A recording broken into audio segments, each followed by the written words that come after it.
नमस्कार मित्रों, आप सभी का एक बार फिर से मेरे चैनल पर स्वागत है। आइए आज हम बृहस्पतिवार की व्रत कथा का श्रवण करेंगे। तो एक समय की बात है, एक नगर में एक बहुत बड़ा व्यापारी रहा करता था।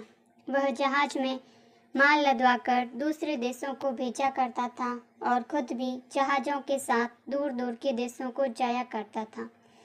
इस तरह वह खूब धन कमा कर लाता था। उसकी गृहस्थी खूब मज़े से चल रही थी।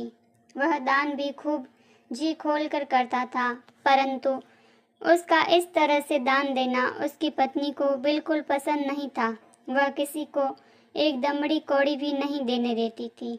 एक बार जब वह सौदागर माल से जहाज को भरकर दूसरे देश को गया हुआ था, तो पीछे से बृहस्पति देवता साधु का रूप धारण कर उसकी कंजूस पत्नी के पास पहुँचे और भिक्षा की याचना की। उस व्यापारी की पत्नी ने बृहस्पति देवता से कहा, महात्मा जी, मैं तो इस दान पुण्य से बहुत तंग आ गई हूँ। मेरा पति सारा धन दान में ही व्यर्थ ही नष्ट करता है। आप कोई ऐसा उपाय कीजिए जिससे हमारा सारा धन नष्ट हो जाए। इससे न तो धन लुटेगा और न ही मुझे दुख होगा। बृहस्पति देवता ने कहा, देवी, तुम बड़ी विचित्र हो। धन और संतान तो सभी चाहते हैं। पुत्र और लक्ष्मी तो पापी के घर में भी होते हैं। यदि तुम्हारे पास अधिक धन है तो तुम दान पुण्य करो, भूखों को भोजन खिलाओ, प्यासों को पानी पिलाओ, यात्रियों के लिए धर्मशाला बनाओ, निर्धन कन्याओं का विवाह करवाओ। लेकिन वह स्त्री नहीं मानी। उसने कहा, महात्मा जी, मुझे ऐसे धन की कोई आवश्यकता नहीं जो मैं दूसरों को बांटती फिरूं। बृहस्पति देवता बोले, यदि तुम्हारी ऐसी इच्छा है तो फिर ऐसा ही होगा। तुम 7 बृहस्पतिवार गोबर से लीपकर पीली मिट्टी से अपने केसों को धोना, भोजन में मांस मदिरा ग्रहण करना, कपड़े धोना, बस तुम्हारा सारा धन नष्ट हो जाएगा। इतना कहकर बृहस्पति देव अंतर्ध्यान हो गए। उस औरत ने बृहस्पति देवता के कहे अनुसार 7 बृहस्पतिवार वैसा ही करने का निश्चय किया। केवल 6 बृहस्पतिवार बीतने पर ही उस स्त्री का संपूर्ण धन नष्ट हो गया और वह स्वयं भी परलोक से डर गई। उधर माल से भरा उसके पति का जहाज समुद्र में डूब गया और उसने बड़ी मुश्किल से लकड़ी के तख्तों पर बैठकर अपनी जान बचाई। वह रोता धोता अपने नगर वापस आ गया। वहां आकर उसने देखा कि उसका सब कुछ नष्ट हो गया। उस व्यापारी ने अपनी पुत्री से सब समाचार पूछा। लड़की ने पिता को उस साधु बृहस्पति वाली पूरी बात बताई। उसने पुत्री को शांत किया। अब वह प्रतिदिन जंगल में जाकर लकड़ियां चुनकर लाता, उन्हें नगर में बेचता। बड़ी मुश्किल से गुजारा होता था। एक दिन उसकी पुत्री ने दही खाने की इच्छा प्रकट की, लेकिन व्यापारी के पास कुछ न था कि उसको दही लाकर दे सके। व्यापारी दुखी मन से जंगल चला गया और सोचने लगा, यह मेरी कैसी दशा आ गई। दान पुण्य तो दूर की बात है, अपनी बच्ची की आवश्यकता की पूर्ति भी नहीं कर सकता।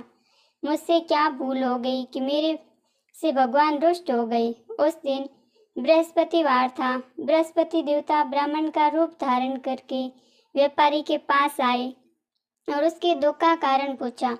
तो व्यापारी बोला, प्रभु, आप तो अंतर्यामी हैं, मेरे दुख का कारण आपसे छिपा नहीं है।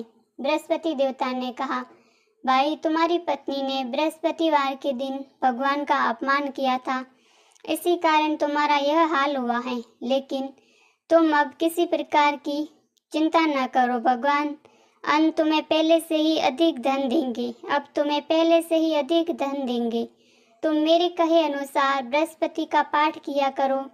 2 पैसे के चने और मुनाफा लेकर जल के लोटे में डाल दो। खुद अमृत पान किया करो तथा प्रसाद खाया करो, तो भगवान तुम्हारी सब मनोकामनाएं पूर्ण करेंगी। और भगवान बृहस्पति देवता अंतर्ध्यान हो गए। अगले बृहस्पतिवार के दिन उसने अधिक धन कमाया, जिससे वो 2 पैसे का दही अपनी कन्या को दिया और 2 पैसे के चने और मुनाफा लेकर अमृत प्रसाद बनाकर बांटा और प्रेम से खाया। उसी दिन से उसकी सब कठिनाइयाँ दूर होने लगी। परंतु अगले बृहस्पतिवार वह बृहस्पति देवता की कथा करना भूल गया। शुक्रवार को उस नगर के राजा ने यज्ञ किया तथा सारी नगरी को कहलवा दिया कि आज कोई अपने घर अग्नि नहीं जलाएगा। सब लोग भोजन करने गए। व्यापारी तथा उसकी बेटी देरी से पहुंचे, इसलिए उन्हें महल में बिठाकर भोजन करवाया। जब पिता पुत्री भोजन करके वापस आ गए तो महारानी की दृष्टि उस कील पर पड़ी जिस पर महारानी का 9 लखा हार टंगा था। महारानी को ऐसा लगा कि हार व्यापारी और उसकी लड़की ले गए। राजा की आज्ञा से उन पिता पुत्री को पकड़ लिया और कारागार में डाल दिया गया। कारागार में पिता पुत्री अत्यंत दुखी हुए और उन्हें भगवान बृहस्पति का स्मरण किया। बृहस्पति देवता वहां प्रकट हुए और व्यापारी से कहने लगे, व्यापारी, तुम पिछले बृहस्पतिवार को व्रत करना भूल गए, इसलिए तुम्हें कष्ट का सामना करना पड़ रहा है। बृहस्पतिवार के दिन जेल के बाहर 2 पैसे मिलेंगे, तुम प्रसाद, मुनाफा और चने मंगवाना। बृहस्पतिवार के दिन भक्ति भाव से पूजा करना, तुम्हारे सारे कष्ट दूर हो जाएंगे। बृहस्पतिवार के दिन जेल के बाहर 2 पैसे मिले। उसने राह चलती महिला से कहा, मैं बृहस्पति जी की पूजा करूंगा, मुझे प्रसाद ला दो। पर महिला ने कहा, मैं अपनी बहू का ब्लाउज सिलवाने जा रही हूँ। कुछ समय बाद एक और महिला आई। उसको व्यापारी ने बृहस्पतिवार के लिए चना और मुनाफा लाने को कहा। वह महिला ले आई और बृहस्पतिवार का पूजन व्रत करूंगा। महिला का पुत्र देवलोक गमन हो गया था। मैं तुम्हें चने लाती हूँ। विधि पूर्वक पूजन किया। महिला ने कहानी सुनी और हाथ में कफन और प्रसाद लेकर अपने घर चली तो देखते हैं कि उसके लड़के को लोग शमशान लेकर जा रहे हैं और उसको रोका और कहा, मुझे अपने लड़के का मुख देखने दो। लोग रुके। उसने अपने लड़के को अमृत प्रसाद मुख में डाला और लड़का उठ खड़ा हुआ।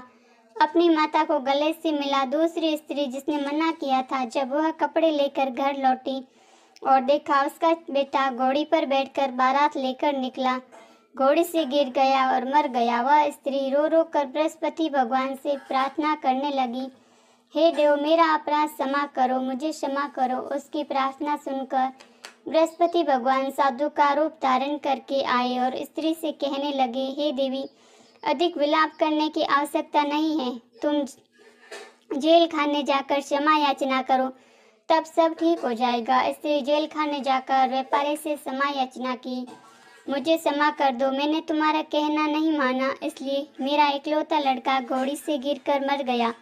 तब व्यापारी ने कहा, आप चिंता न करें, बृहस्पति देव सब ठीक कर देंगे। तुम अगले बृहस्पतिवार आकर कथा सुनना। अपने पुत्र को ठंडे स्थान पर सुगंधित प्रसाद में रख दो। उस स्त्री ने ऐसा ही किया। बृहस्पतिवार का दिन आया। वह 2 पैसे का चना, मुनाफा और जल का लोटा लेकर जेल के दरवाजे पर आई। श्रद्धा के साथ कथा सुनी, प्रसाद ग्रहण किया और प्रसाद लेकर अपने मृत पुत्र के मुख में डाल दिया। उसका पुत्र जीवित हो गया और बृहस्पति देवता का गुणगान करती हुई अपने घर चली गई। उसी रात्रि बृहस्पति देवता ने राजा को स्वप्न में आकर कहा, हे राजन, जिस व्यापारी और उसकी पुत्री को तुमने जेल में डाला है वह निर्दोष है। दिन निकलने के साथ ही तुम उन दोनों को जेल से रिहा कर दो। तेरी रानी का हार उसी कील पर है। राजा से प्रातः उस व्यापारी से क्षमा याचना की और उसे बहुत सा धन देकर विदा कर दिया। बृहस्पति देवता ऐसे ही हैं, जिसकी जैसी मनोकामना होती है वह पूर्ण करते हैं। वांछित फल प्रदान और संपत्ति और बुद्धि से भी प्रसन्न संपन्न कर देते हैं। ये आराधकों को सन्मार्ग पर चलाते हैं और उनकी रक्षा भी करते हैं। शरणागत वत्सला इनमें कूट कूट कर भरी होती हैं। कथा संपूर्णम। बोलिए बृहस्पति देव भगवान की जय हो। अब हम आरती का श्रवण करते हैं।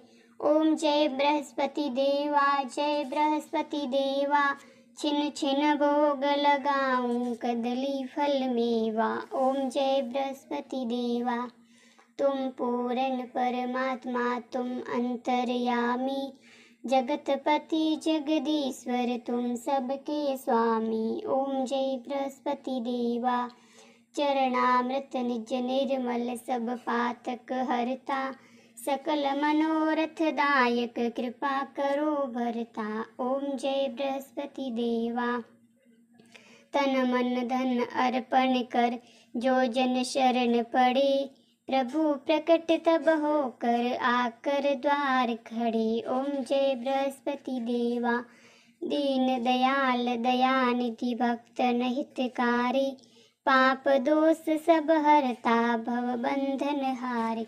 ओम जय बृहस्पति देवा, सकल मनोरथ दायक सब संशय तारो, विषय विकार मिटाओ संतन सुखकारी। ओम जय बृहस्पति देवा, जो कोई आरती तेरी प्रेम सहित गावे, ज्येष्ठानंद वह सौ सौ निक्षय पावे। ओम जय बृहस्पति देवा। आरती संपूर्णम। बोली बृहस्पति देव की जय हो।